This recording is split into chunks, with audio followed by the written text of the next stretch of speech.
ಎಲ್ಲರಿಗೂ ನಮಸ್ಕಾರ. ನನ್ನ ಯೂಟ್ಯೂಬ್ ಚಾನೆಲ್ಗೆ ಸ್ವಾಗತ.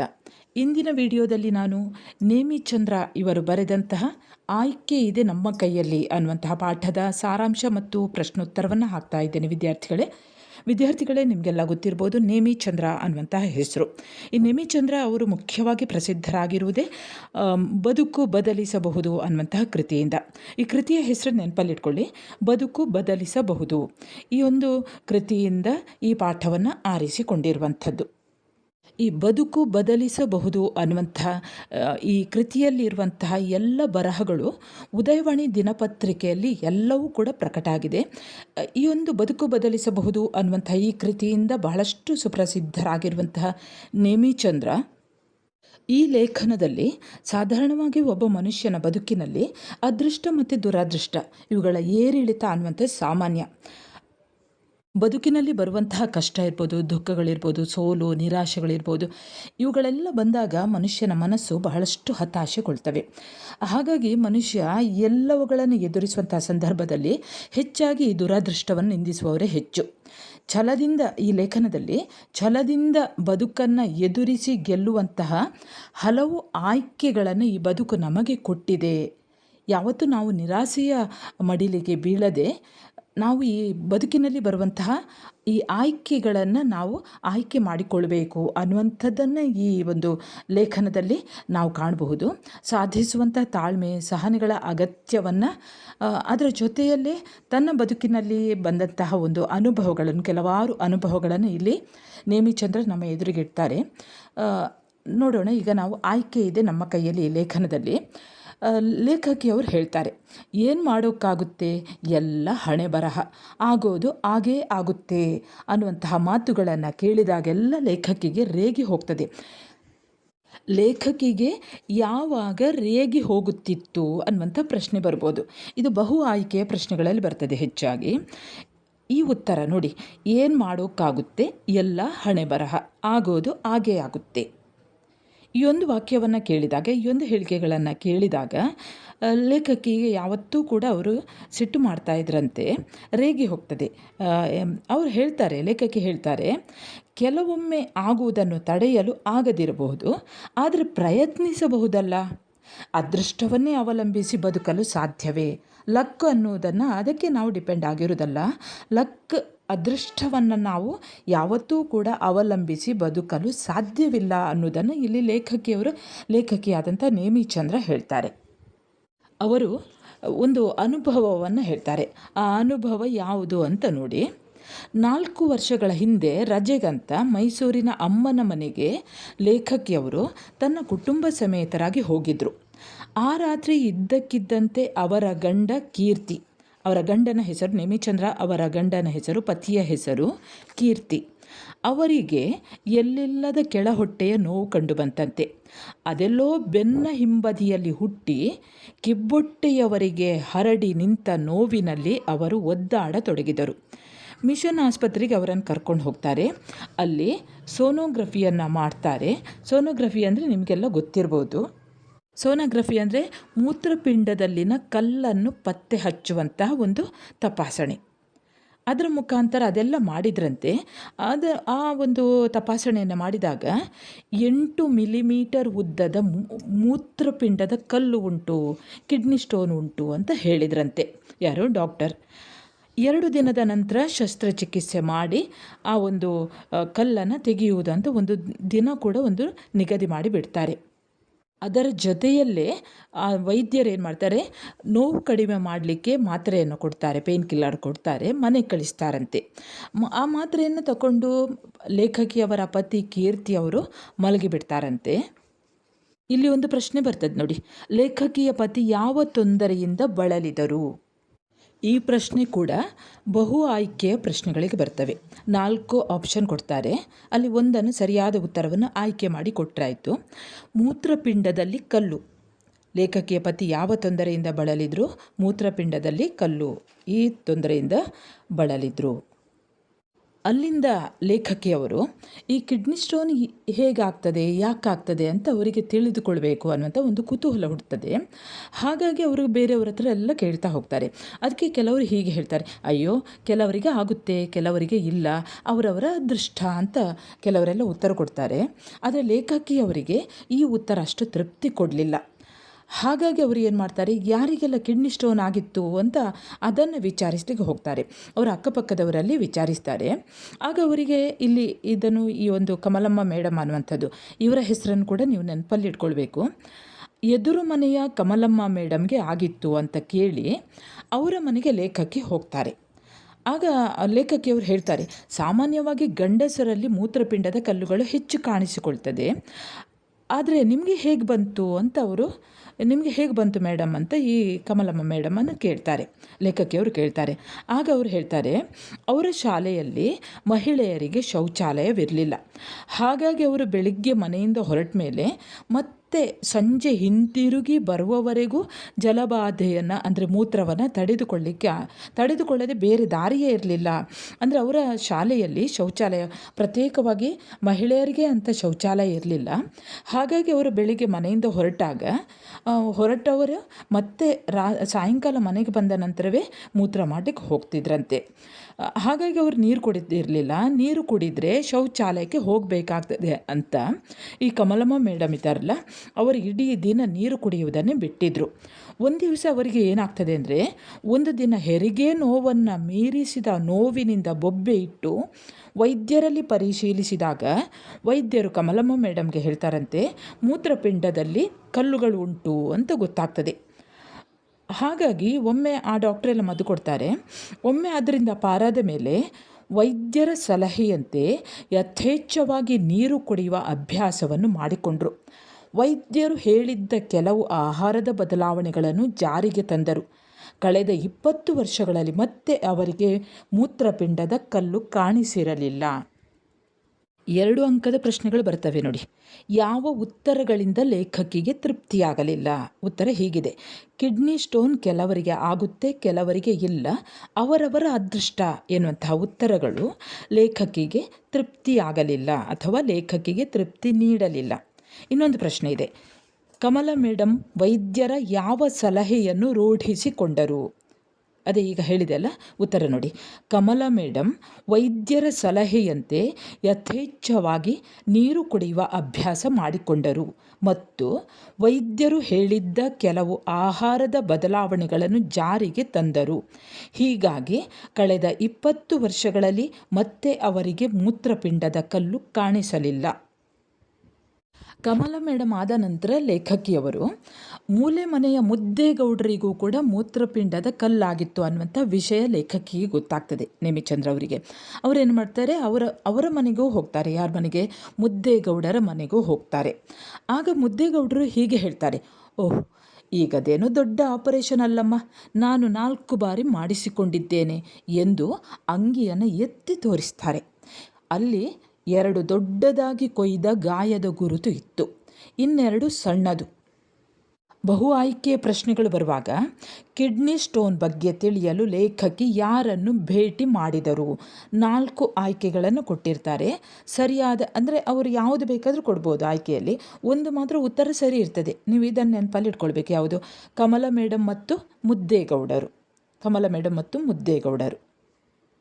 ಮುದ್ದೇಗೌಡರು ಹೇಳ್ತಾರೆ, ಈಗ ಅದೇನು ದೊಡ್ಡ ಆಪರೇಷನ್ ಅಲ್ಲಮ್ಮ, ನಾನು 4 ಬಾರಿ ಮಾಡಿಸಿಕೊಂಡಿದ್ದೇನಂತ ಅಂಗಿ ಎತ್ತಿ ತೋರಿಸಿದಾಗ ಅಲ್ಲಿ 2 ದೊಡ್ಡದಾಗಿ ಕೊಯ್ದ ಗಾಯದ ಗುರುತಿತ್ತು, ಇನ್ನೆರಡು ಸಣ್ಣದು. ಮತ್ತು ಅವರು ಮುಂದುವರಿಸಿ ಹೀಗೆ ಹೇಳ್ತಾರೆ, ಮೊದಲೆಲ್ಲ ಹೀಗೆ ಕತ್ತರಿಸ್ತಿದ್ರು, ಈಗ ನೋಡಿ ಲೇಸರ್ ಬಂದು ತುಂಬ ಸುಲಭ ಅಂತ ಹೇಳ್ತಾರೆ. ಆಗ ಲೇಖಕಿ ಹೇಳ್ತಾರೆ, ಅಲ್ಲ ಅಷ್ಟು ಬಾರಿ ಕಲ್ಲು ಫಾರ್ಮ್ ಆಯಿತಾ ಅಂತ, ಅಷ್ಟು ಬಾರಿ ಕಲ್ಲು ಸಂಗ್ರಹ ಆಯಿತಾ ಅಂತ ಕೇಳ್ತಾರೆ. ಆಗ ಅವರು ಹೇಳ್ತಾರೆ, ಮುದ್ದೇಗೌಡರು ಹೇಳ್ತಾರೆ, ಅಯ್ಯೋ ಒಮ್ಮೆ ಬಂದ ಮೇಲೆ ಆಗ್ತಾನೇ ಇರುತ್ತೆ, ಏನು ಮಾಡೋಕ್ಕಾಗುತ್ತೆ ಅಂತ ಅವರು ಉದಾಸೀನದಿಂದ ಹೇಳ್ತಾರೆ.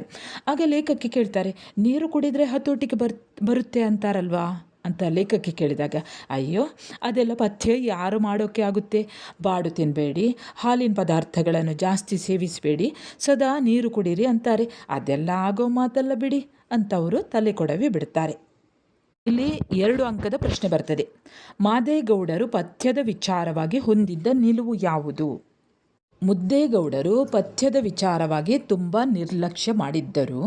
ಅವರು, ಅಯ್ಯೋ ಅದೆಲ್ಲ ಪಥ್ಯ ಯಾರು ಮಾಡೋಕ್ಕಾಗುತ್ತೆ ಬಿಡಿ, ಬಾಡು ತಿನ್ನಬೇಡಿ, ಬಾಡು ಅಂದರೆ ಮಾಂಸದಿಂದ ತಯಾರಿಸಿದ ಆಹಾರವನ್ನು ತಿನ್ನಬೇಡಿ, ಹಾಲಿನ ಪದಾರ್ಥಗಳನ್ನು ಹೆಚ್ಚು ತಿನ್ನಬೇಡಿ, ಯಾವಾಗಲೂ ಸದಾ ನೀರು ಕುಡಿತಾ ಇರಿ ಅಂತ ಹೇಳ್ತಾರೆ, ಅದನ್ನೆಲ್ಲ ಯಾರು ಮಾಡ್ತಾರೆ ಅಂತ ಹೇಳ್ತಾ ಇದ್ರು. ನಂತರ ಲೇಖಕಿಯವರು ಕಮಲಮ್ಮ ಮೇಡಮ್ ಮತ್ತು ಮುದ್ದೇಗೌಡರು, ಮೂಲೆ ಮನೆಯ ಮುದ್ದೇಗೌಡರು, ಈ ಎರಡು ಉದಾಹರಣೆಗಳನ್ನು ತಗೊಂಡು ಕೀರ್ತಿಯ ಹತ್ರ ಹೋಗ್ತಾರೆ. ಅವರ ಪತಿಯ ಹತ್ರ ಹೋಗಿ ಹೀಗೆ ಹೇಳ್ತಾರೆ, ನೋಡು ನಿನ್ನ ಎದುರು ಎರಡು ಆಯ್ಕೆಗಳಿವೆ.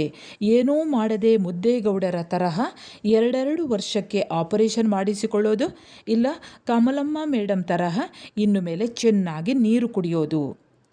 ಪುನಃ ಇನ್ನೂ ಹೇಳ್ತಾರೆ ಅವ್ರ ಗಂಡನ ಹತ್ರ, ಮೊಳದುದ್ದ ಪಂಜಾಬಿ ಲೋಟದಲ್ಲಿ ಹಾಲು ಕುಡಿಯೋದು ಕಡಿಮೆ ಮಾಡು. 8 ಮಿಲಿಮೀಟರ್ ಕಲ್ಲು ಈಗ ಕರಗೋದು ಕಷ್ಟ, ಆದರೆ ಇದೇ ಮೊದಲ ಮತ್ತು ಕೊನೆಯ ಆಪರೇಷನ್ ಆಗಬೇಕು. ಈಗಿಂದಲೇ ನೀರು ಕುಡಿಯೋಕೆ ಶುರು ಮಾಡೋಣ, ಎಳನೀರು ತರ್ತೀನಿ ಅಂತ ಲೇಖಕಿ ಹೊರಡ್ತಾರೆ. ಆಗ ಅವರ ಪತಿ ಹೇಳ್ತಾರೆ, ಅದೆಲ್ಲ ಆಮೇಲೆ ಆರಂಭಿಸೋಣ, ಈಗ ಕುಡಿದ ತಕ್ಷಣ ಕಲ್ಲೇನು ಕರಗೋಲ್ಲ ಅಂತ ತುಂಬ ಬೇಸರದಿಂದ ಕೀರ್ತಿ ಹೇಳ್ತಾರೆ. ಆಗ ಲೇಖಕಿ ಹೇಳ್ತಾರೆ, ನೇಮಿಚಂದ್ರ ಹೇಳ್ತಾರೆ, ಕರಗದೇ ಇರಬಹುದು, ಈಗಿನಿಂದಲೇ ಅಭ್ಯಾಸ ಮಾಡಿಕೊ ಅಂತ ಅವರು ಜೋರು ಮಾಡ್ತಾರೆ, ಗದರ್ತಾರೆ. ಕೊಳದಪ್ಪಲೆ ನೀರು ತಂದು ಇಡ್ತಾರೆ. ಎಳನೀರು, ಬಾರ್ಲಿ ವಾಟರ್ ಎಲ್ಲ ಸುರಿದು ಬಿಡ್ತಾರೆ. 2 ದಿನ ನೀರು ಕುಡಿದು ಕುಡಿದು ನೀರಿನಲ್ಲಿ ಕೀರ್ತಿ ತೇಲಿ ಮುಳುಗಿ ಎದ್ದರು ಅಂತ ಹೇಳ್ತಾರೆ ಅವರು. ಅಂತೂ ಆಪರೇಷನ್ ದಿನ ಬರ್ತದೆ. ಆಸ್ಪತ್ರೆಗೆ ಅಡ್ಮಿಟ್ ಮಾಡ್ತಾರೆ. ಅಲ್ಲಿ ಇನ್ನೇನು ಆಪರೇಷನ್ ಮಾಡಬೇಕು ಅಂತ ಆಪರೇಷನ್ ಥಿಯೇಟರ್ಗೆ ಅವರನ್ನು ಕರ್ಕೊಂಡು ಹೋಗಬೇಕು. ಅಷ್ಟು ಹೊತ್ತಿಗೆ ಕಲ್ಲು ಇರುವಂಥ ಸ್ಥಳವೇನಾದರೂ ಚಲಿಸಿದರೆ ತಿಳಿಯಲು ಸೋನೋಗ್ರಫಿ ರೂಮಿಗೆ ಕರ್ಕೊಂಡು ಹೋಗ್ತಾರೆ. ಇನ್ನೊಂದು ಪ್ರಶ್ನೆ ಬರ್ಬೋದು ನೋಡಿ, ಲೇಖಕಿಯ ಪತಿಯನ್ನು ಸೋನೋಗ್ರಫಿ ರೂಮಿಗೆ ಕರೆದೊಯ್ದುದು ಏಕೆ? 4 ಆಯ್ಕೆಗಳನ್ನು ಕೊಟ್ಟಿರ್ತಾರೆ. ಅದರಲ್ಲಿ ಉತ್ತರ ಇದು, ಮೂತ್ರಪಿಂಡದಲ್ಲಿ ಕಲ್ಲು ಇರುವ ಸ್ಥಳ ಚಲಿಸಿದ್ದರೆ ತಿಳಿಯಲೆಂದು. ಅಲ್ಲಿ ಹುಡುಕ್ತಾರೆ, ಯಾವುದು ತಪಾಸಣೆ ಮಾಡಿಯೇ ಮಾಡ್ತಾರೆ. ಅಲ್ಲಿ ಮೂತ್ರಪಿಂಡದ ಕಲ್ಲುಗಳು ಇರಲೇ ಇಲ್ಲ. 2 ದಿನದಲ್ಲಿ ಮೊಗೆದು ಸುರಿದು ಕುಡಿದ ನೀರಿನಲ್ಲಿ ಎಲ್ಲೋ ಆ ಕಲ್ಲು ಕರಗಿ ಹೋಗಿತ್ತು. ಅಂದಿನಿಂದ ನೀರಿನ ಮಹಿಮೆ, ಲೇಖಕಿಯ ಸಲಹೆಯ ಮಹಿಮೆ ಅರಿತ ಅವರ ಪತಿ ನೀರು ಕುಡಿದು ಕುಡಿದು ಇಲ್ಲಿಯವರೆಗೂ ಮತ್ತೆ ಹೊಟ್ಟೆ ನೋವು ಎಂದಿದ್ದಿಲ್ಲ. ಹಾಗಾಗಿ ಲೇಖಕಿ ಹೇಳ್ತಾರೆ, ಆಯ್ಕೆ ಅನ್ನುವಂಥದ್ದು ನಮ್ಮ ಕೈಯಲ್ಲಿದೆ ವಿದ್ಯಾರ್ಥಿಗಳೇ. ಮೂತ್ರಪಿಂಡದ ಕಲ್ಲಿನ ಬಗ್ಗೆ ಇಲ್ಲಿ ನಿಮಗೆ 4 ಅಂಕಗಳ ಪ್ರಶ್ನೆಗಳು ಕೂಡ ಈ ರೀತಿ ಬರ್ತವೆ. ಮೊದಲ ಪ್ರಶ್ನೆ ನೋಡಿ, ರಜೆಗೆಂದು ಮೈಸೂರಿಗೆ ಹೋದಾಗ ಲೇಖಕಿಯ ಪತಿಗೆ ಆದ ತೊಂದರೆ ಏನು? 2ನೇ ಪ್ರಶ್ನೆ, ಕಮಲಮ್ಮ ಮೇಡಮ್ಗೆ ಮೂತ್ರಪಿಂಡದಲ್ಲಿ ಕಲ್ಲು ಮೂಡಿದ್ದು ಏಕೆ? 3ನೇ ಪ್ರಶ್ನೆ, ಲೇಖಕಿಯ ಪತಿಯ ಮೂತ್ರಪಿಂಡದ ಕಲ್ಲು ಕರಗಿ ಹೋಗಿದ್ದು ಹೇಗೆ? ಇವೆಷ್ಟು ಈ ಒಂದು ಭಾಗಕ್ಕೆ ಸಂಬಂಧಿಸಿದ ಹಾಗೆ ಪ್ರಶ್ನೆಗಳು ಬರ್ತವೆ, ಸರಿಯಾಗಿ ಕೇಳಿಸ್ಕೊಳ್ಳಿ. ಲೇಖಕಿಯವರು ತನ್ನ ಸ್ನೇಹಿತೆಯ ಒಂದು ಪರಿಚಯವನ್ನು ಮಾಡ್ತಾರೆ. ಈ ಅದೃಷ್ಟ ಆಯ್ಕೆ ಪ್ರಶ್ನೆ ಬಂದಾಗ ಲೇಖಕಿಗೆ ಸೀತಾ ಜ್ಞಾಪಕಕ್ಕೆ ಬರುತ್ತಾಳೆ. ಲೇಖಕಿಯವರು ಮೈಸೂರಿನಲ್ಲಿ ಹೈಸ್ಕೂಲು ಓದ್ತಾ ಇರುವಾಗ ಪರಿಚಯವಾದವಳು ಈ ಸೀತಾ. ಲೇಖಕಿಯವರ ತಂದೆ ಮತ್ತು ಸೀತಾಳ ತಂದೆ ಇಬ್ಬರೂ ಕೂಡ ಕಾಲೇಜಿನಲ್ಲಿ ಪ್ರಾಧ್ಯಾಪಕರಾಗಿದ್ದರು. ಹಾಗಾಗಿ ಆ 2 ಮನೆಗಳ ನಡುವೆ ಸ್ನೇಹ ಮೂಡಿತ್ತು. ಅವರಿಬ್ಬರ ಮನೆಯಲ್ಲಿಯೂ ಕೂಡ ಗಂಡು ಹೆಣ್ಣು ಭೇದವಿಲ್ಲದೆ ಎಷ್ಟು ಬೇಕಾದರೂ ಓದಿಸಲು ಸಿದ್ಧರಿದ್ದಂಥ ಅಪ್ಪಂದಿರು. ಹೈಸ್ಕೂಲ್ನಿಂದಲೇ ಇಂಜಿನಿಯರ್ ಆಗಬೇಕು ಅಂತ ಹಠ ಹಿಡಿದು ಓದ್ತಾ ಇದ್ದಂಥ ಲೇಖಕಿ. ಅವರ ಸ್ನೇಹಿತೆ ಸೀತಾ, ಆಕೆ ಮಾತ್ರ ಓದಿನಲ್ಲಿ ಆಸಕ್ತಿ ತೋರಿಸಲಿಲ್ಲ. ಈ ವಿಷಯಕ್ಕೆ ಸಂಬಂಧಿಸಿದ ಹಾಗೆ ಪ್ರಶ್ನೆ ಈ ರೀತಿ ಬರ್ತದೆ ನೋಡಿ, ಅದೃಷ್ಟದ ಪ್ರಶ್ನೆ ಬಂದಾಗ ಲೇಖಕಿಗೆ ಯಾರು ನೆನಪಾಗುತ್ತಾರೆ? 4 ಆಯ್ಕೆಗಳನ್ನು ಕೊಟ್ಟಿರ್ತಾರೆ. ಸರಿಯಾದ ಉತ್ತರ ಸೀತಾ. ಹಾಗೆ ಖಾಲಿ ಬಿಟ್ಟ ಸ್ಥಳ ತುಂಬಿರಿ ಅಂತ ಬರ್ಬೋದು. ಅದೃಷ್ಟದ ಪ್ರಶ್ನೆ ಬಂದಾಗ ಲೇಖಕಿಗೆ ಯಾರು ನೆನಪಾಗುತ್ತಾರೆ? ಉತ್ತರ ಸೀತಾ. ಚಿಕ್ಕಂದಿನಿಂದಲೇ ಅಂದರೆ ಹೈಸ್ಕೂಲಿಂದಲೇ ಇಂಜಿನಿಯರ್ ಆಗಬೇಕು ಅಂತ ಹಠ ಹಿಡಿದು ಲೇಖಕಿಯವರು ಓದಿದ್ರು. ಆದರೆ ಸೀತಾ ಮಾತ್ರ ಅವಳಿಗೆ ಓದಿನಲ್ಲಿ ಚೂರು ಆಸಕ್ತಿ ಇರಲಿಲ್ಲ. SSLCಯಲ್ಲಿ ಎಲ್ಲ ವಿಷಯದಲ್ಲಿಯೂ ಕೂಡ ಅವಳು ಫೇಲ್ ಆದಳು. ಮತ್ತೊಮ್ಮೆ ಕಟ್ಟುವ ತಾಪತ್ರಯಕ್ಕೆ ಹೋಗಲಿಲ್ಲ ಅವಳು. ಯಾವಾಗಲೂ ಯಾರಾದರೂ ಗೆಳತಿಯನ್ನು ಜೊತೆ ಮಾಡಿಕೊಂಡು ಮಾರ್ಕೆಟ್ ಸಿನಿಮಾ ಅಂತ ಸುತ್ತುತ್ತಾ ಇದ್ಲು. ವರ್ಷಗಳು ಉರುಳಿ ಹೋಗ್ತವೆ. ಲೇಖಕಿ ಏನು ಮಾಡ್ತಾರೆ, ಲೇಖಕಿ ಸಂಶೋಧನೆಗೆ ಅಂತ ಬೆಂಗಳೂರಿನಲ್ಲಿ ಇರುವಂತಹ ಟಾಟಾ ಇನ್ಸ್ಟಿಟ್ಯೂಟ್ ಇನ್ಸ್ಟಿಟ್ಯೂಟ್ಗೆ ಹೋಗ್ತಾರೆ. ಸೀತಾ ಅವರ ಸ್ನೇಹಿತೆ ಸೀತಾ ಅವಳು ವಿವಾಹವಾಗಿ ಬೆಂಗಳೂರು ಸೇರಿಕೊಂಡಿರ್ತಾಳೆ. ಸೀತಾ ತುಂಬ ಸುಂದರವಾದ ಹುಡುಗಿಯಂತೆ. ಆದರೆ ಹುಡುಗಿಗೆ ಒಂದು ಡಿಗ್ರಿ ಆದರೂ ಆಗಿರಬೇಕು ಎಂದು ಬಯಸುವಂಥ ಕಾಲದಲ್ಲಿ ಚೆನ್ನಾಗಿ ಓದಿದ ಕೈ ತುಂಬ ಸಂಬಳ ತರುವ ಹುಡುಗ ಸಿಗುವುದು ಕಷ್ಟವಾಯಿತು. ಸೀತಾಗೆ ಗಂಡನ ಮನೆಗೆ ಅವಳಿಗೆ ಮದುವೆ ಮಾಡಿಕೊಡ್ತಾರೆ. ಆದರೆ ಅವಳಿಗೆ ಗಂಡನ ಮನೆಯಲ್ಲಿ ಹೊಂದಿಕೊಳ್ಳಿಕ್ಕೆ ಆಗಲೇ ಇಲ್ಲ. ಅವಳು ಯಾವಾಗಲೂ ದೂರ್ತಾ ಇದ್ಲು, ಇಷ್ಟು ಸಣ್ಣ ಮನೆ, ಅದಿಲ್ಲ ಇದಿಲ್ಲ, ನಮ್ಮನೆ ಮೈಸೂರಿನಲ್ಲಿ ಹೇಗಿತ್ತು ಅಂತ ಬೇರೆ ಬೇರೆ 100 ದೂರುಗಳನ್ನು ಹಿಡ್ಕೊಂಡು ಲೇಖಕಿಯ ಮನೆಗೆ ಅವಳು, ಅದು ಕೂಡ ಲೇಖಕಿಯ ಇನ್ಸ್ಟಿಟ್ಯೂಟ್ಗೆ ಹೋಗ್ತಾ ಇದ್ಲು. ಬೆಂಗಳೂರಿನಲ್ಲಿರುವಂಥ ಆ ಇನ್ಸ್ಟಿಟ್ಯೂಟ್ಗೆ ಹೋಗ್ತಾ ಇದ್ಲಂತೆ. ಆಗ ಲೇಖಕಿ ಹೇಳ್ತಾರೆ, ಸುಮ್ಮನೆ ದೂರ ಹೇಳುತ್ತಾ ಕೂರೋ ಬದಲು ನೀನೇನಾದರೂ ಮಾಡು, SSLC ಕಟ್ಟು, ಟೈಪಿಂಗ್ ಕಲಿ ಅಂತ 100 ದಾರಿಗಳಿದ್ದರೂ ಕೂಡ ಈ ಸೀತಾಳಿಗೆ ಅದೆಲ್ಲ ಕಷ್ಟದಾಗಿ ಬಹಳ ನಿಧಾನವಾಗಿ ಕಾಣ್ತಾ ಇತ್ತಂತೆ. ಅವಳದ್ದು ಮನಸ್ಸು ಹೇಗಿತ್ತು ಅಂದರೆ ಥಟ್ಟನೆ ಎಲ್ಲ ಸರಿ ಹೋಗಿ ಬಿಡಬೇಕು ಅಂತ. ಹಾಗೆ ಅವಳು ಬಯಸ್ತಾ ಇದ್ಲು. ಕೈ ತುಂಬ ಸಂಪಾದಿಸಿ ತಂದು ಹಾಕಿ ಹೆಂಡತಿಯನ್ನು ಚೆನ್ನಾಗಿ ಇಟ್ಕೊಳ್ಳುವುದು ಗಂಡನ ಜವಾಬ್ದಾರಿ ಅಂತ ಬಲವಾಗಿ ನಂಬಿದಂಥ ಆ ಹುಡುಗಿ. ಅವಳು ತನ್ನ ಕಿರುಬೆರಳನ್ನು ಎತ್ತಲೂ ಸಿದ್ಧವಿರಲಿಲ್ಲ. ಅಂದರೆ ಒಂದು ಸಣ್ಣ ಪುಟ್ಟ ಕೆಲಸ ಮಾಡಲಿಕ್ಕೆ ಅವಳು ಸಿದ್ಧಳಿರಲಿಲ್ಲ. ಆಕೆಗೆ ಇರುವುದು ಆಕೆಗೆ ಸಾಕಾಗ್ತಾ ಇರಲಿಲ್ಲ. ಬೇಕು ಅಂಥದ್ದನ್ನು ದುಡಿದು ಗಳಿಸಲು ಆಕೆ ಸಿದ್ಧವಿರಲಿಲ್ಲ. ಹೀಗೆ ಕಾಲ ಸರಿತದೆ. ಲೇಖಕಿಯವರ ಸಂಶೋಧನೆ ಕೂಡ ಮುಗಿತದೆ. ಲೇಖಕಿಯವರ ಸಂಶೋಧನೆ ಕೂಡ ಮುಗ್ದು ಅವರು ಕೆಲಸದಲ್ಲಿದ್ದರಂತೆ. ಅವರು ಬಾಡಿಗೆ ಮನೆಯಲ್ಲಿ ಯಾವಾಗಲೂ ಬಾಡಿಗೆ ಕಟ್ಟಬೇಕಲ್ಲ, ಅದಕ್ಕಾಗಿ ಅವರು ಆ ಬಾಡಿಗೆ ಮನೆಯಲ್ಲಿ ರೋಸಿ ಬ್ಯಾಂಕ್ ಸಾಲವನ್ನು ಪಡೆದು ಸಣ್ಣ ಫ್ಲ್ಯಾಟನ್ನು ಕೊಂಡಿದ್ರು. ಒಂದು ದಿವಸ ಲೇಖಕಿಯ ಮನೆಗೆ ಸೀತಾ ಬರ್ತಾಳೆ. ಸೀತಾ ಬಂದು ಹೇಳ್ತಾಳೆ, ನೀನು ಬಿಡೆ, ತುಂಬ ಅದೃಷ್ಟವಂತೆ ಅಂತ ಹಲಬ್ತಾಳೆ. ಆಗ ಲೇಖಕಿ ಹೇಳ್ತಾರೆ, ಖಂಡಿತ ನಾನು ಅದೃಷ್ಟವಂತೆ ಕಣೆ. ನಮ್ಮ ಭಾರತದಲ್ಲಿ ಎಷ್ಟು ಜನ ಹೆಣ್ಣು ಮಕ್ಕಳಿಗೆ ಓದೋ ಅವಕಾಶ ಸಿಗುತ್ತೆ ಹೇಳು. ವಿದ್ಯಾವಂತರ ಕುಟುಂಬದಲ್ಲಿ ಹುಟ್ಟಿದೆನಲ್ಲ, ಅದು ನನ್ನ ಅದೃಷ್ಟ. ಎಷ್ಟು ಬೇಕಾದರೂ ಓದಿಸ್ತೇನಂತ ಅಪ್ಪ ಇದ್ದಾರಲ್ಲ, ಅದು ನನ್ನ ಅದೃಷ್ಟ. ಆದರೆ ಹುಚ್ಚಿ, ಈ ಅದೃಷ್ಟ ನಿನಗೂ ಇತ್ತಲ್ಲೇ ಅಂತ ಲೇಖಕಿಯವರು ಹೇಳ್ತಾರೆ. ಅವಳಿಗೆ ಲೇಖಕಿಯ ಹೇಳಿಕೆ ಸರಿ ಕಾಣಲಿಲ್ಲ. ಅವಳಿಗೆ ಬದುಕೆಲ್ಲವೂ ಅದೃಷ್ಟದ ಆಟದ ಹಾಗೆ ಕಾಣಿಸ್ತಾ ಇತ್ತು. ತನ್ನದು ಹಣೆ ಬರಹ, ದುರದೃಷ್ಟ ಅಂತ ಅವಳು ತನ್ನಲ್ಲೇ ದುಃಖ ಪಡ್ಕೊಳ್ತಾಳೆ. ಅವಳ ಮದುವೆ ಹೆಚ್ಚು ದಿನ ಉಳಿಯಲಿಲ್ಲ. ಅಂದರೆ ಆ ಮದುವೆ ಹೆಚ್ಚು ದಿವಸ ಉಳಿಯಲಿಲ್ಲ. ಯಾಕಂದರೆ ಅವಳ ಬದುಕು ದುರಂತದಲ್ಲಿಯೇ ಕೊನೆಗೊಂಡಿತ್ತು. ಈ ಒಂದು ಸೀತಾಳ ವಿಷಯಕ್ಕೆ ಸಂಬಂಧಿಸಿದಾಗೆ ಹಾಗೆ ಈ ಕೆಲವು ಪ್ರಶ್ನೆಗಳು ಬರ್ತವೆ ನೋಡಿ. ನಿಮಗೆ ಯಾವುದು ಬಹು ಆಯ್ಕೆಯ ಪ್ರಶ್ನೆಯಲ್ಲಿ ಅದೃಷ್ಟದ ಪ್ರಶ್ನೆ ಬಂದಾಗ ಲೇಖಕಿಗೆ ಯಾರು ನೆನಪಾಗುತ್ತಾರೆ ಅಂದರೆ ಉತ್ತರ ಗೊತ್ತಾಯಿತು, ಸೀತಾ. ಇನ್ನು 2 ಅಂಕದ ಪ್ರಶ್ನೆ ಇದೆ ನೋಡಿ, ಸೀತಾಳ ಓದುವ ಆಸಕ್ತಿ ಹೇಗಿತ್ತು? ಉತ್ತರ ಈ ರೀತಿ, ಸೀತಾಳಿಗೆ ಓದಿನಲ್ಲಿ ಆಸಕ್ತಿ ಇರಲಿಲ್ಲ. SSLCಯಲ್ಲಿ ಎಲ್ಲ ವಿಷಯದಲ್ಲಿಯೂ ಫೇಲ್ ಆದವಳು ಮತ್ತೆ ಪರೀಕ್ಷೆ ಕಟ್ಟುವ ಗೋಜಿಗೆ ಹೋಗದೆ ಮಾರ್ಕೆಟ್ ಸಿನಿಮಾ ಎಂದು ಗೆಳತಿಯರೊಂದಿಗೆ ಸುತ್ತಾಡ್ತಾ ಇದ್ಲು. ಹಾಗೆ 2 ಅಂಕದ ಪ್ರಶ್ನೆ ಇನ್ನೊಂದಿದೆ ನೋಡಿ, ಸೀತಾಳ ಬಯಕೆ ನಂಬಿಕೆಗಳು ಹೇಗಿದ್ದವು? ಉತ್ತರ ನೋಡಿ, ಸೀತಾ ಕಷ್ಟಪಡುವವಳಲ್ಲ. ಎಲ್ಲವೂ ತಟ್ಟನೆ ಸರಿ ಹೋಗಿ ಬಿಡಬೇಕು ಅಂತ ಬಯಸ್ತಾ ಇದ್ಲು. ಕೈ ತುಂಬ ಸಂಪಾದಿಸಿ ತಂದು ಹಾಕಿ ಹೆಂಡತಿಯನ್ನು ಚೆನ್ನಾಗಿ ನೋಡಿಕೊಳ್ಳುವುದು ಗಂಡನ ಜವಾಬ್ದಾರಿ ಎಂಬ ನಂಬಿಕೆ ಅವಳಲ್ಲಿ ಬಲವಾಗಿ ಬೇರೂರಿದ್ದಿತು. ಹಾಗೆಯೇ 4 ಅಂಕದ ಪ್ರಶ್ನೆ ಒಂದಿದೆ ನೋಡಿ, ಸೀತಾ ಎಂಬ ಗೆಳತಿಯ ಗುಣ ಸ್ವಭಾವವನ್ನು ಲೇಖಕಿ ಹೇಗೆ ಚಿತ್ರಿಸಿದ್ದಾರೆ? ಉತ್ತರ ನೋಡಿ, ಲೇಖಕಿಗೆ ಅದೃಷ್ಟ ಆಯ್ಕೆಗಳ ಪ್ರಶ್ನೆ ಬಂದಾಗ ನೆನಪಾಗುವುದು ಅವರ ಹೈಸ್ಕೂಲ್ ಸಹಪಾಠಿ ಸೀತಾ. ನಂತರ ಕುಟುಂಬದಲ್ಲಿ ಹುಟ್ಟಿದ್ರೂ ಎಷ್ಟು ಬೇಕಾದರೂ ಓದಿಸಲು ಸಿದ್ಧರಿದ್ದ ಪ್ರಾಧ್ಯಾಪಕ ತಂದೆ ಇದ್ದರೂ ಸೀತಾ ಮಾತ್ರ ಓದಿನಲ್ಲಿ ಆಸಕ್ತಿ ತೋರಲಿಲ್ಲ. SSLCಯಲ್ಲಿ ಎಲ್ಲ ವಿಷಯಗಳಲ್ಲಿಯೂ ಕೂಡ ಅನುತ್ತೀರ್ಣಳಾದರೂ ಮತ್ತೆ ಪರೀಕ್ಷೆ ಬರೆಯುವಂತಹ ಗೋಜಿಗೆ ಆಕೆ ಹೋಗಲಿಲ್ಲ. ಗೆಳತಿಯರೊಂದಿಗೆ ಮಾರ್ಕೆಟ್ ಸಿನಿಮಾ ಸುತ್ತಿ ಸಮಯವನ್ನು ಅಪವ್ಯಯ ಮಾಡಿಕೊಂಡಳು. ಮದುವೆಯಾದ ಮೇಲೂ ಕೂಡ ಗಂಡನ ಮನೆಯಲ್ಲಿ ಅದಿಲ್ಲ ಇದಿಲ್ಲ ಎಂದು ದೂರುವ ಸ್ವಭಾವ ಅವಳದಾಗಿತ್ತು. ಮುಂದೆ ಓದುವುದು ಆಕೆಗೆ ಅಸಾಧ್ಯವಾಯಿತು. ಎಲ್ಲವೂ ಕೂಡ ಥಟ್ಟನೆ ಸರಿಹೋಗಿ ಬಿಡಬೇಕು ಅನ್ನುವಂತಹ ಸ್ವಭಾವ ಸೀತಾಳದು. ಚೆನ್ನಾಗಿ ದುಡಿದು ಸಂಪಾದಿಸಿ ಹೆಂಡತಿಯನ್ನು ಚೆನ್ನಾಗಿ ನೋಡಿಕೊಳ್ಳುವ ಜವಾಬ್ದಾರಿ ಗಂಡನದು ಎಂದು ಆಕೆ ಬಲವಾಗಿ ನಂಬಿದ್ದಳು.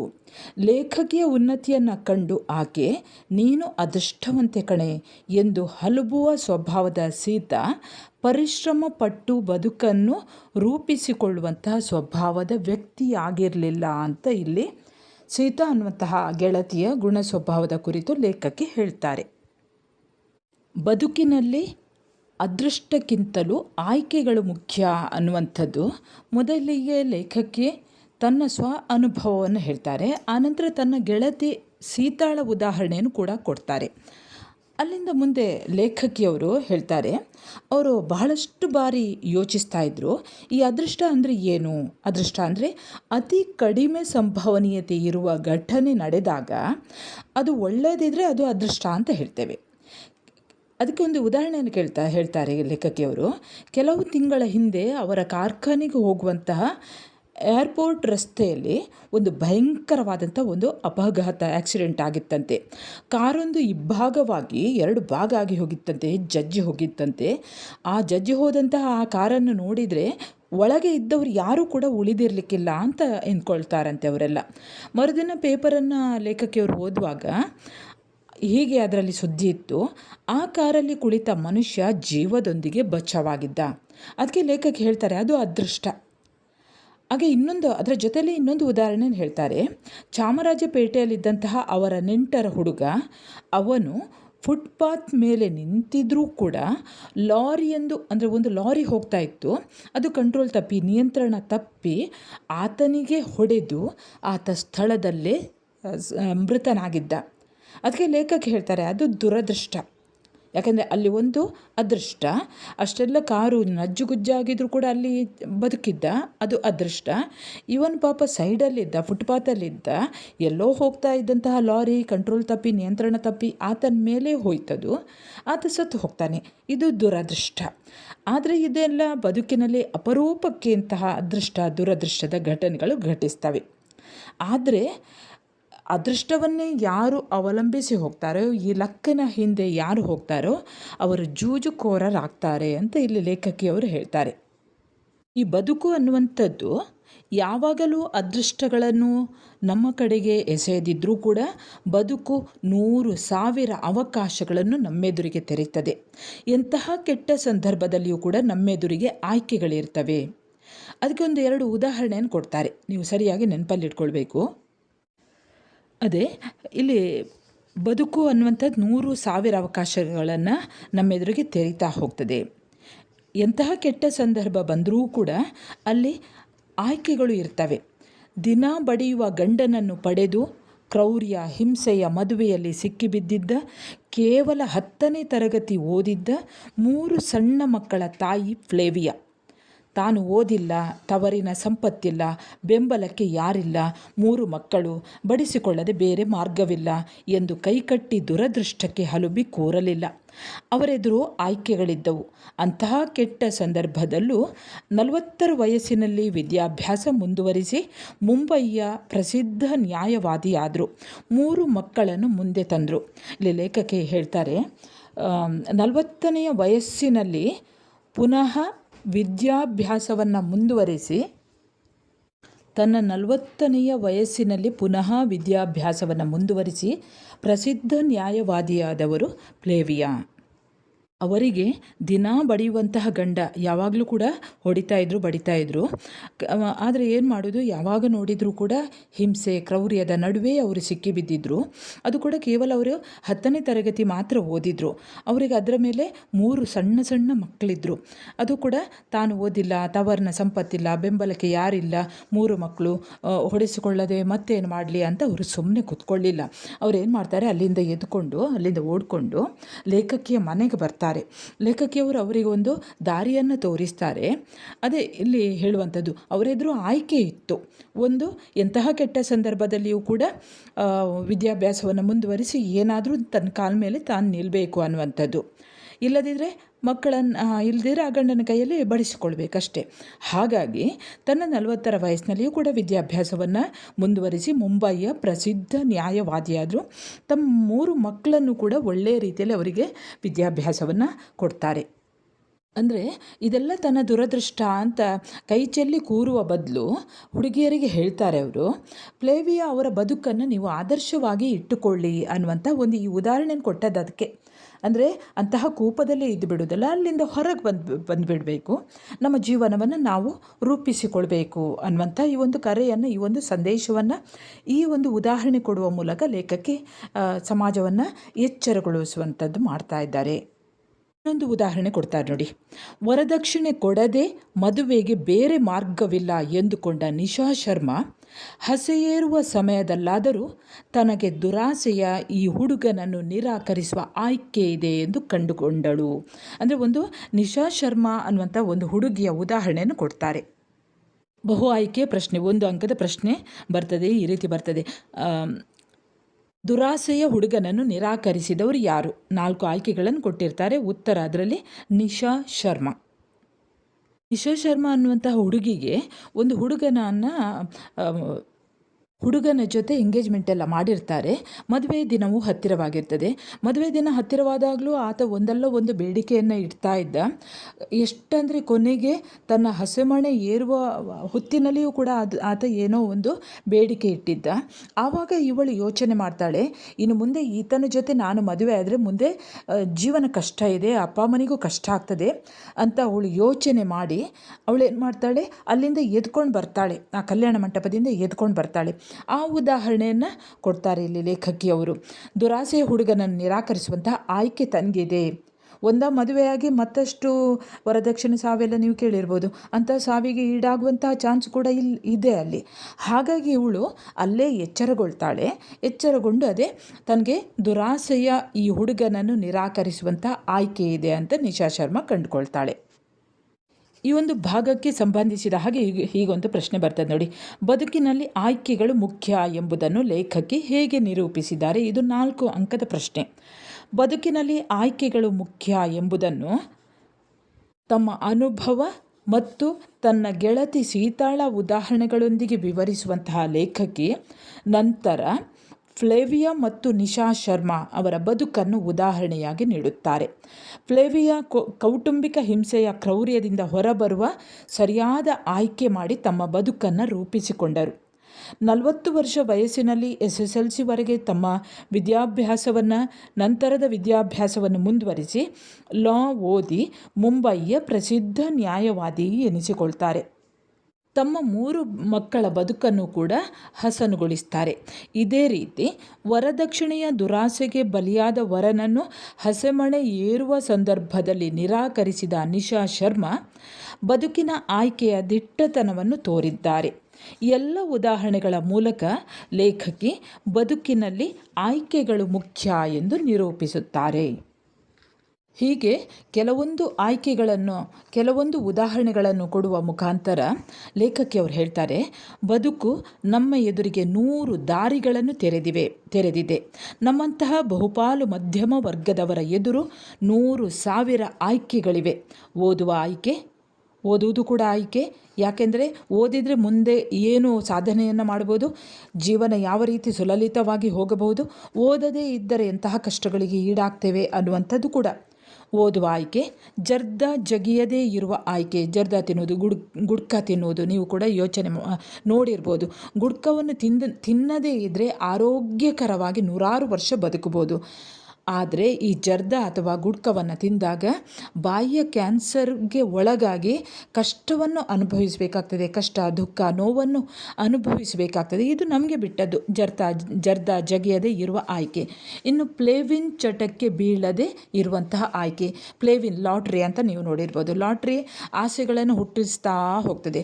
ಒಂದು ಸಲಕ್ಕೆ 10 ರೂಪಾಯಿ ಸಿಗ್ತದೆ. 10 ರೂಪಾಯಿ ಸಿಕ್ಕಿದ ನಂತರ 10,000 ಸಿಗ್ಬೋದು. ಆನಂತರ ಲಕ್ಷದ ಮೇಲೆ ನಮ್ಮ ಗಮನ. ಹಾಗಾಗಿ ಇರುವಂಥ ಹಣವೆಲ್ಲ ತಗೊಂಡೋಗಿ ಲಾಟ್ರಿಗೆ ಹಾಕುವಂಥದ್ದು. ಲಾಟ್ರಿಗೆ ಹಾಕಿ ದಿವಾಳಿ ಆಗೋದು ಒಳ್ಳೆಯದು, ಹಾಕದೆ ನಾವು ಉತ್ತಮ ಜೀವನವನ್ನು ನಡೆಸುವುದು ಒಳ್ಳೆಯದು. ಆಯ್ಕೆ ನಮ್ಮ ಕೈಯಲ್ಲೇ ಇದೆ. ಹಾಗೆ ಇನ್ನೊಂದು ಹೇಳ್ತಾರೆ, ವರದಕ್ಷಿಣೆ ಇಲ್ಲದೆ ಮದುವೆಯಾಗುವ ಆಯ್ಕೆ. ಅಂತಹ ಪುಣ್ಯಾತ್ಮ ಸಿಗದಿದ್ದರೆ ಮದುವೆ ಆಗದೇ ಇರುವ ಆಯ್ಕೆ. ವರದಕ್ಷಿಣೆ ಇಲ್ಲದೆ ಮದುವೆ ಆಗುವಂತಹ ಆಯ್ಕೆ. ಒಂದು ವೇಳೆ ವರದಕ್ಷಿಣೆ ಸಿಗದೇ ಇರುವಂಥ, ಅಂದರೆ ವರದಕ್ಷಿಣೆಯನ್ನು ಕೇಳದೇ ಇರುವಂಥ ಪುಣ್ಯಾತ್ಮ ಸಿಗಲೇ ಇಲ್ಲ ಅಂದ್ಕೊಳ್ಳಿ, ಆಗ ಮದುವೆಯೇ ಒಂದು ಕೊನೆ ಅಲ್ಲ. ಮದುವೆ ಆಗದಿದ್ದರೂ ಕೂಡ ಜೀವನವನ್ನು ನಡೆಸ್ಬೋದು. ಎಷ್ಟೋ ಹೆಣ್ಣು ಮಕ್ಕಳಿದ್ದಾರೆ, ಅವಿವಾಹಿತ ಹೆಣ್ಣು ಮಕ್ಕಳು ಸಮಾಜದಲ್ಲಿ ಎಷ್ಟೋ ಸಾಧನೆಯನ್ನು ಮಾಡಿದ್ದಾರೆ. ಅದನ್ನು ನೋಡಬೇಕು. ಸುಮ್ಮನೆ ವರದಕ್ಷಿಣೆ ಕೇಳುವ ಹುಡುಗನನ್ನು ಮದುವೆಯಾಗಿ ಜೀವನವಿಡೀ ಕೊರಗುವುದಲ್ಲ, ಅಥವಾ ಜೀವನವಿಡೀ ಕೊರಗಿ ಮತ್ತು ಕೊನೆಗೆ ಸಾವಿಗೆ ಶರಣಾಗುವುದಲ್ಲ, ಅಥವಾ ಸಾವನ್ನು ಹತ್ತಿರ ಮಾಡಿಕೊಳ್ಳುವುದಲ್ಲ. ಅದರ ಬದಲಿಗೆ ಮದುವೆ ಆಗದಿದ್ದರೂ ನಡೀತದೆ ಅನ್ನುವಂಥ ಒಂದು ಆಯ್ಕೆ ಇದೆ. ಹಾಗಾಗಿ ಲೇಖಕಿ ಅವರು ಹೇಳ್ತಾರೆ, ಬದುಕು ನಮ್ಮೆದುರು 100 ಅವಕಾಶಗಳನ್ನು ಇಟ್ಟಿದೆ, ಬಳಸಿಕೊಳ್ಳಬೇಕಷ್ಟೇ. 100 ಹಾದಿಯನ್ನು ಹಾಸಿದೆ, ಎದ್ದು ನಡೆಯಬೇಕಷ್ಟೇ. ಎದ್ದು ನಡಿಬೇಕು, ಮನಸ್ಸಿನಲ್ಲಿ ಛಲ ಮೂಡಬೇಕು. ಅಯ್ಯೋ, ನನಗೆ ಕಷ್ಟವನ್ನೇ ಕೊಟ್ಟಿದ್ದಾರೆ ದೇವರು, ಈ ಕಷ್ಟದಲ್ಲೇ ನಾನು ಎಷ್ಟು ಸಮಯದವರೆಗೆ ಇರುವುದು? ಅದಲ್ಲ. ಈ ಕಷ್ಟದಿಂದ ನಾವು ನಿವಾರಣೆ ಮಾಡಬೇಕಾದ್ರೆ ಅಲ್ಲಿಂದ ಎದ್ದುಕೊಂಡು ಬರಬೇಕು. ಬೆಂಕಿಯಲ್ಲಿ ಇದ್ದರೂ ಕೂಡ ಸಡನ್ನಾಗಿ ಕೂಡಲೇ ಬೆಂಕಿ ಹತ್ತಿಕೊಂಡಾಗ ಬೆಂಕಿಯಲ್ಲಿ ಉರಿದು ಹೋಗುವುದಲ್ಲ, ಬೆಂಕಿಯಿಂದ ಪಾರಾಗುವುದೇ ಹೇಗೆ ಅನ್ನುವಂಥದ್ದನ್ನು ನಾವು ನಮ್ಮ ಬುದ್ಧಿಯನ್ನು ಉಪಯೋಗಿಸಬೇಕು. ನಾವು ಸಾವು ಉಂಟಾಗುವುದಲ್ಲ, ಸಾಯಲಿಕ್ಕೆ ಈ ಪ್ರಪಂಚಕ್ಕೆ ಬಂದದ್ದಲ್ಲ, ನಾವು ಬದುಕಲಿಕ್ಕೆ ಬಂದದ್ದು. ಹಾಗಾಗಿ ಎಂತಹ ಕೆಟ್ಟ ಸನ್ನಿವೇಶ, ಕೆಟ್ಟ ಪರಿಸ್ಥಿತಿಗಳು ಇದ್ದರೂ ಕೂಡ ನಮ್ಮ ಎದುರಿಗೆ 100,000 ಆಯ್ಕೆಗಳಿವೆ, ನಾವು ಎದ್ದು ನಡೆಯಬೇಕಷ್ಟೇ ಅನ್ನುವಂತಹ ಒಂದು ಸಂದೇಶವನ್ನು, ಆಯ್ಕೆ ಇದೆ ನಮ್ಮ ಕೈಯಲ್ಲಿ ಎಂದು ಶ್ರೀಮತಿ ನೇಮಿಚಂದ್ರ ಅವರು ಈ ಒಂದು ಮುಖ್ಯವಾದಂಥ ಸಂದೇಶವನ್ನು ಕೊಡ್ತಾರೆ. ವಿದ್ಯಾರ್ಥಿಗಳೇ ಈ ಒಂದು ಆಯ್ಕೆ ಇದೆ ನಮ್ಮ ಕೈಯಲ್ಲಿ ಅನ್ನುವಂತಹ ಪಾಠಕ್ಕೆ ಸಂಬಂಧಿಸಿದ ಹಾಗೆ ಸಾಂದರ್ಭಿಕ ವಿವರಣೆ ಬಯಸುವಂಥ ವಾಕ್ಯಗಳು ಇದೆ ನೋಡಿ. 1ನೇದು, ಅದೃಷ್ಟವನ್ನೇ ಅವಲಂಬಿಸಿ ಬದುಕಲು ಸಾಧ್ಯವೇ? ಇದರ ಉತ್ತರ ಗೊತ್ತಾಗಿದೆ. ನಿಮಗೆ ಹೇಗೆ ಬರಿಬೇಕು ಅಂತ ಗೊತ್ತಿದೆ ಅಲ್ವಾ? ಈ ಮೇಲಿನ ಸಾಲನ್ನು ಬದುಕು ಬದಲಿಸಬಹುದು ಎಂಬ ಕೃತಿಯನ್ನು ಬರೆದಿರುವ ನೇಮಿಚಂದ್ರ ಅವರ ಆಯ್ಕೆ ಇದೆ ನಮ್ಮ ಕೈಯಲ್ಲಿ ಎನ್ನುವ ಲೇಖನದಿಂದ ಆರಿಸಲಾಗಿದೆ. ಅಥವಾ ಹೀಗೂ ಬರೀಬಹುದು, ಶ್ರೀಮತಿ ನೇಮಿಚಂದ್ರ ಅವರು ಬರೆದಿರುವ ಆಯ್ಕೆ ಇದೆ ನಮ್ಮ ಕೈಯಲ್ಲಿ ಎನ್ನುವ ಪಾಠದಿಂದ ಈ ಮೇಲಿನ ಸಾಲನ್ನು ಆರಿಸಲಾಗಿದೆ. ಮತ್ತು ವಿವರಿಸಿ ಬರೆಯುವಂಥದ್ದು ಗೊತ್ತಿದೆ ಅಲ್ವಾ? 2ನೇ ಪ್ರಶ್ನೆ ನೋಡಿ, ನಾನು 4 ಬಾರಿ ಆಪರೇಷನ್ ಮಾಡಿಸಿಕೊಂಡಿದ್ದೇನೆ. 3ನೇ ಪ್ರಶ್ನೆ, ಮತ್ತೆ ಅವರಿಗೆ ಮೂತ್ರಪಿಂಡದ ಕಲ್ಲು ಕಾಣಿಸಿರಲಿಲ್ಲ. 4ನೇ ಪ್ರಶ್ನೆ, ನೋಡು ನಿನ್ನ ಎದುರು 2 ಆಯ್ಕೆಗಳಿವೆ. 5ನೇ ಪ್ರಶ್ನೆ, ಎಷ್ಟು ಬೇಕಾದರೂ ಓದಿಸಲು ಸಿದ್ಧರಿದ್ದ ಅಪ್ಪಂದಿರು. 6ನೇ ಪ್ರಶ್ನೆ, ಈ ಅದೃಷ್ಟ ನಿನಗೂ ಇತ್ತಲ್ಲೇ. 7ನೇ ಪ್ರಶ್ನೆ, ಮುಂಬಯಿಯ ಪ್ರಸಿದ್ಧ ನ್ಯಾಯವಾದಿಯಾದರು. ವಿದ್ಯಾರ್ಥಿಗಳೇ, ನಿಮ್ಮ ಸೆಕೆಂಡ್ PUC ಕನ್ನಡ ಪಠ್ಯಪುಸ್ತಕಕ್ಕೆ ಸಂಬಂಧಿಸಿದ ಹಾಗೆ ಈಗಾಗಲೇ ಎಲ್ಲ ಪಾಠಗಳ ಪ್ರಶ್ನೋತ್ತರಗಳನ್ನು ಹಾಗೆ ಪ್ರಶ್ನೆ ಪತ್ರಿಕೆಗಳನ್ನು ಕೂಡ ನಾನು ಈಗಾಗಲೇ ಅಪ್ಲೋಡ್ ಮಾಡಿದ್ದೇನೆ. ನೀವು ನನ್ನ ಚಾನೆಲ್ಗೆ ಹೊಸಬರಾಗಿದ್ದಲ್ಲಿ ಮೊದಲು ಸಬ್ಸ್ಕ್ರೈಬ್ ಮಾಡಿಕೊಳ್ಳಿ, ಅವಾಗೆಲ್ಲ ಪಾಠಗಳು ಎಲ್ಲವೂ ಕೂಡ ದೊರೆಯುತ್ತವೆ. ಮುಂದೆ ಇನ್ನೊಂದು ಹೊಸ ಪಾಠದೊಂದಿಗೆ ಮತ್ತೆ ಬರುತ್ತೇನೆ. ಅಲ್ಲಿಯವರೆಗೆ ನಮಸ್ಕಾರ.